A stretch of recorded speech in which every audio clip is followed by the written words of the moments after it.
السلام علیکم دنیا والوں کے لیے رات کے تازہ ٹوٹکے۔ انڈے کی سفیدی جلی ہوئی جگہ پر لگانے سے چھالا نہیں پڑتا۔ کچی ادرک اگر کھانے کے اوپر سے شامل کر لیا جائے پیٹ کے درد اور پیٹ کے اپھارہ کے لیے مفید ہے۔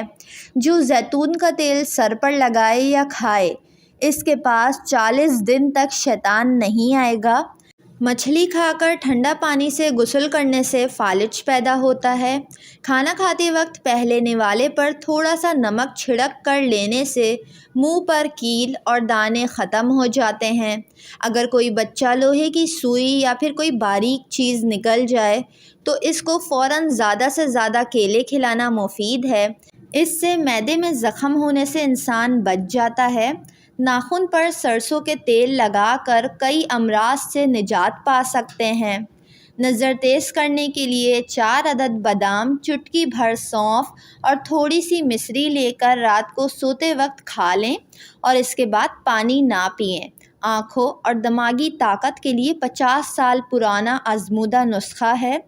اگر تھوڑا سا دودھ پکتے ہوئے سالن میں ڈال دیا جائے تو سالن جلدی تیار ہو جاتا ہے۔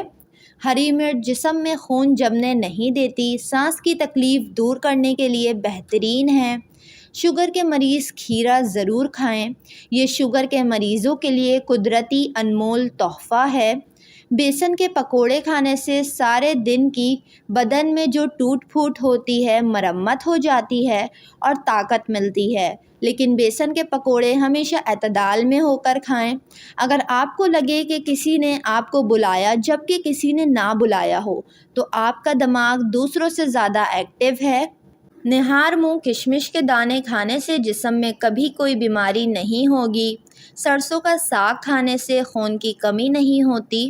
سردیوں میں چائے بناتے وقت ذرا سی دار چینی ڈالنے سے خوشبودار چائے اور گلے کے لیے بہترین چائے بنتی ہے۔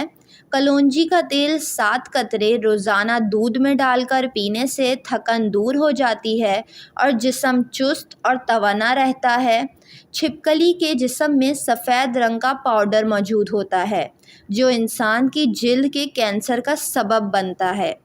اگر چھپکلی آپ کی جلد کو چھو جائے تو فوراً کوئی بھی سونے کا زیور اس جگہ پر رگڑیں۔ بعد میں زیور کو ضرور گرم پانی سے دھو لیں، انشاءاللہ مضر اثرات سے محفوظ رہیں گے۔ داغ سفید سوتی دھاگے کپڑے پر ہو تو کپڑے پر کھولتا ہوا گرم پانی ڈالیں، داغ فوراً مٹ جائے گا۔ سردیوں کے موسم میں چقندر ضرور پکانے چاہیے۔ چقندر خون کی کمی دور کرتا ہے، تازہ خون بناتا ہے، قبض کو دور کرتا ہے۔ جن خواتین کے چہرے پر کیل مہاسے بہت نکلتے ہوں ان کے لیے چقندر بہترین غذا ہے۔ جھریوں سے نجات کے لیے یہ پیسٹ لگائیں۔ میتھی کے تازہ پتوں کا پیسٹ بنا کر سونے سے پہلے چہرے پر لگائیں اور تھوڑی دیر کے بعد نیم گرم پانی سے چہرہ دھو لیں۔ کپڑے پر چائے کے داغ ہوں تو اس پر گلیسرین لگائیں، تھوڑی دیر کے بعد گرم پانی سے کپڑے کو دھو لیں، چائے کے داغ صاف ہو جائیں گے۔ ایک ہفتے میں شوگر کنٹرول کرنے کے لیے توے پر دار چینی بھون لیں اور پھر ٹھنڈا ہونے کے بعد باریک صفوف کی طرح بنا لیں اور بوتل میں محفوظ کر لیں۔ نہار منہ 1/4 چائے کا چمچ پانی کے ساتھ کھائیں، آدھے گھنٹے کے بعد ناشتہ کریں۔ سادہ الرجی ہو یا خارش والی، پودینہ اور اجوائن سے ختم ہو سکتی ہے۔ پودینہ اچھی طرح دھو کر خشک کر لیں، خشک ہونے کے بعد وزن کریں۔ جتنا پودینے کا وزن ہو اتنا ہی ہم وزن اجوائن لے لیں، دونوں کو کوٹ کر صفوف بنا لیں۔ صبح، دوپہر، رات کھانے سے آدھا گھنٹہ پہلے چھوٹا چمچ پانی کے ساتھ لیں۔ ویڈیو کو لائک اور چینل کو ضرور سبسکرائب کر لیں۔